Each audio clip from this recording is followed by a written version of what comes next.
Welcome to free ICT tutorials Tamil. அந்நிய சாவி என்பது பிரைமரி கீயுடன் தொடர்புடைய ஒன்றுதான். இப்போது இங்கு 2 அட்டவணைகள் காட்டப்பட்டுள்ளது. ஒன்று கஸ்டமர்ஸ், அடுத்தது ஆர்டர்ஸ். கஸ்டமர்ஸ் என்ற இந்த டேபிளில் கஸ்டமர் ஐடி என்பது முதன்மை சாவியாக உள்ளது. கீழே கோடிடப்பட்டுள்ளது.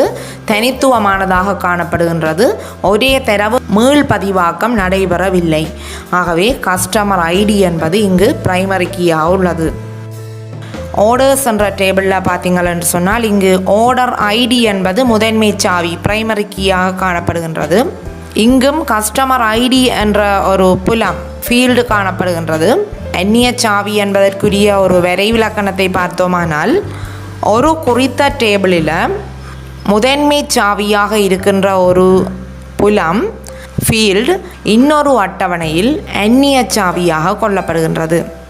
இந்த அந்நிய சாவியின் நோக்கம் என்ன என்று பார்த்தோமானால், ஒரு தரவுத்தளத்தில் அட்டவணைகளுக்கு இடையே தொடர்பை ஏற்படுத்தும் ஒரு பாலமாக காணப்படுகின்றது இந்த அந்நிய சாவி.